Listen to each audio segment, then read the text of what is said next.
सासू माँ बदल गई। कहानी उस घर की है जहाँ बहू और बेटी को एक माना जाता था, लेकिन फिर अरे शिखा बेटा, तू रसोई में क्यों घुसी रहती है? जा, रोटी मैं बना लूंगी। नहीं नहीं माँ जी, आप बैठिए, बस सारा खाना बन ही गया है। श्वेता को बोल देती हूँ, वो खाना लगा देगी सबका। सॉरी भाभी, मेरे पास वक्त नहीं है। माँ, मुझे पैसे देना, पार्लर जाना है। हाँ हाँ चली जाना, भाभी को भी ले जाना। वो भी जाने को बोल रही थी पार्लर, पर पहले ना मदद कर दे उसके खाना लगाने में। देख माँ, वो बहू है, उसे बहू रहने देना, इतना सर पर मत चढ़ा भाभी को। श्वेता, ज्यादा मत बोला कर। बहू और बेटी में कोई फर्क नहीं होता है। जा जाकर काम कर। ननद को माँ का भाभी से इस तरह प्यार करना बिल्कुल अच्छा नहीं लगता। वो बार बार किसी न किसी तरह माँ को भाभी के खिलाफ भड़काती रहती, लेकिन कोई फायदा ना होता।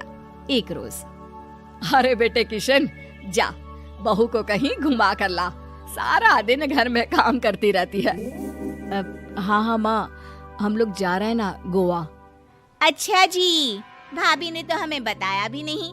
वैसे तो सारी पंचायत करती है, ये गोवा वाली बात क्यों छुपा गई हमसे?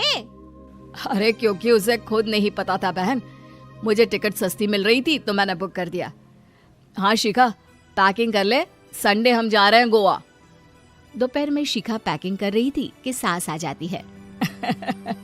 ये क्या बहू, साड़ियाँ? अरे गोवा जा रही है घूमने या फिर शादी में मायके हैं? माँ जी, ऐसा कुछ है ही नहीं, समझ में नहीं आ रहा क्या रखूं कपड़े में। अरे तेरी और श्वेता की साइज तो एक ही है, उसके कुछ मॉडर्न कपड़े ले ले, आकर लौटा देना। हाँ माँ जी, ये ठीक रहेगा। शिखा श्वेता के पास जाती है और उससे कपड़े मांगती है। ना जी ना, मैं अपने कपड़े ना दूं, वैसे भी फैल जाएंगे मेरे कपड़े, बहुत महंगे वाले हैं। शिखा मुंह लटकाकर कमरे में आ जाती है तो सास कहती है, चल तैयार हो जा, तुझे मैं शॉपिंग करा कर लाती हूँ गोवा की। बस फिर क्या था, सास बहू निकल जाते हैं मार्केट और एक से बढ़कर एक ड्रेस खरीद कर घर आते हैं। पहले बता देती कि नए कपड़े दिलाने वाली है भाभी को, तो मैं अपने ही दे देती ना भाभी को, मुझे दिला देती नए कपड़े। देख श्वेता, परिवार का मतलब सबके साथ रहना होता है, ना कि सिर्फ अपना सोचना। वैसे भी तुझे अच्छे संस्कार सीखने चाहिए। और रही बात कपड़ों की, तो शिखा, आज से घर पर भी तू मॉडर्न कपड़े ही पहनेगी। कोई जरूरत नहीं है ये साड़ी वाड़ी लपेटने की। अब क्या था, घर पर श्वेता और शिखा एक जैसे रहते। एक बार पड़ोसन आती है। अरे बेटा, अपनी माँ को तो बुलाना जरा, बात करनी है।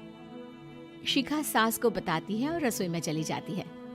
ये आपकी बेटी बहुत बड़ी हो गई है, इसके लिए एक रिश्ता है, कहो तो बता दूं। ये बेटी नहीं बहू है, घर में सब एक जैसा ही रहता है। वैसे मेरी बेटी भी बड़ी हो गई है, कोई रिश्ता हो तो जरूर बताना। पड़ोसन रिश्ता लेकर उन लोगों के घर आती है। तब श्वेता की होने वाली सास कहती है, तो ये घर है, कितने मंजिल का है? और ये बहू ने आपकी क्या पहन रखा है, जीन्स टॉप? अरे भाई, साड़ी वाड़ी नहीं है क्या इसके पास? देखिए, सर्दी है तो साड़ी में बहू कैसे मैनेज करती, वैसे पहनती है साड़ी भी। देखिए, हम लोग ठहरे पैसे वाले लोग, कोई कमी नहीं है हम लोगों के पास पैसों की, बहुत पैसे हैं, जमीन, नौकर चाकर, कार, सब कुछ है, लेकिन घर में संस्कारी बहू चाहिए, समझ रही हैं ना आप? सास कुछ कहती कि श्वेता बोल पड़ती है, हाय रे, नौकर चाकर से लेकर जमीन, कार, पैसा, हाँ हाँ मुझे रिश्ता मंजूर है मुझे। अरे रुक जा श्वेता, मैं बात कर रही हूँ ना। देखिए, हम लोगों के घर इतनी आजादी नहीं मिलेगी। अरे हाँ कर देना माँ, हाँ कर दे जल्दी से। सास क्या करती, बेटी की शादी ऐसे घर में कर देती है जहाँ ना उनके विचार मिलते हैं और ना ही आचार। शादी के बाद एक रोज फोन पर, श्वेता बेटा, एक बार घर आ जा, बहुत दिल करता है तुझे देखने का। माँ, वो घर पर बहुत काम होता है, कैसे आऊँ? बड़ा घर है, लेकिन आने जाने वालों की लाइन ही लगी रहती है। बेटा मैं तो जानती थी उस घर का हाल, लेकिन तू ही नहीं मान रही थी। माँ देख, हर घर का यही हाल है। तेरी बेटी को यहाँ घूंघट हटाने की परमिशन नहीं है और एक तरफ भाभी स्कर्ट पहनकर घूम रही है। बेटा मुझे क्या पता था कि मेरी बेटी को ससुराल के नाम पर पिंजरा मिल जाएगा। अच्छा माँ, फोन रखती हूँ, सास को गर्मा गर्म रोटी खिलानी है। तुम लोगों की तरह नहीं कि एक रोटी बनाओ, एक सब्जी बनाओ, फिर सारा दिन फ्री होकर घूमो। सास फोन तो रख देती है, लेकिन सोच में पड़ जाती है कि एक तरफ बेटी जिसे कोई आजादी नहीं, वहीं दूसरी तरफ बहू जिसे देखकर लगता ही नहीं कि उसकी शादी भी हुई है। अगले रोज। शिखा, अरे ओ शिखा। हाँ माँ, क्या हुआ? कुछ चाहिए आपको? मैं जिम जा रही थी। जिम के कपड़ों में बहू को देखकर सास को घूंघट में अपनी बेटी का ख्याल आता है। देख बहू, घर में बहू की तरह रहा कर। इतने टाइट कपड़े पहनकर जिम जाना पसंद नहीं मुझे। जा जाकर रोटी बना। रोटी? माँ अभी तो शाम के 6 बजे हैं, इस वक्त रोटी? अब क्या मेरे खाने पीने पर भी पहरा है? अरे जब मर्जी तब मैं अपने घर में खा भी नहीं सकती क्या? बहू को अजीब लगता है। वो समझ नहीं पाती कि जो सास कल तक इतनी सपोर्टिव थी, उन्हें अचानक से क्या हो गया।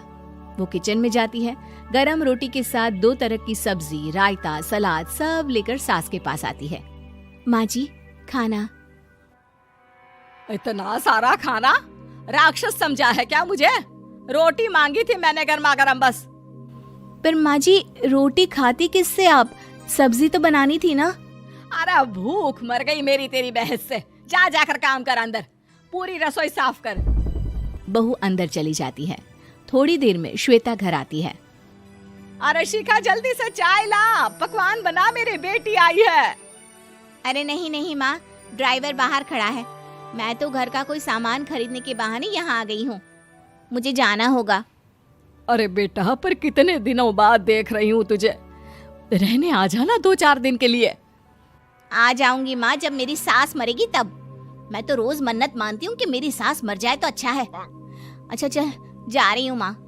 हे भगवान, कैसे कैसे दिन देखने पड़ रहे हैं मेरी बेटी को। सास अंदर जाती है, जहाँ श्वेता की जिम वाली सहेली का फोन आया होता है। क्या बात है, आज जिम नहीं आई? अरे पता नहीं यार, आज माँ को क्या हो गया अचानक। पर खैर कोई नहीं, लगता नहीं कि मैं अब जिम आ पाऊंगी। शिखा स्पीकर पर बात कर रही थी, जिसे सास सुन रही थी। यार ये सास ना होती ही ऐसी है। मैं तो कहती हूँ बुढ़िया जल्दी मरे और तू आराम से जिए। शिखा को सहेली की बात पर गुस्सा आ जाता है। माँ के मरने की कौन सा बच्चा दुआ मांगता है मोहिनी? आगे से ऐसी बात मेरे सामने मत करना। हमारे घर की शोभा ही माँ है। क्या हुआ जो थोड़ी सख्ती दिखा रही है? उसमें भी कोई ना कोई उनकी भलाई ही होगी। मैं तो कहती हूँ भगवान मेरे जैसी सास सबको दे, जो सिर्फ माँ की तरह है। सास वाली तो कोई बात ही नहीं है उनमें। सास ये बात सुन रही थी। उनकी आंख में आंसू आ जाते हैं कि क्यों वो बेटी की किस्मत में बहू को भी भागीदार बना रही थी। शिखा, अरे ओ शिखा, क्या हो गया? जिम नहीं जाना क्या?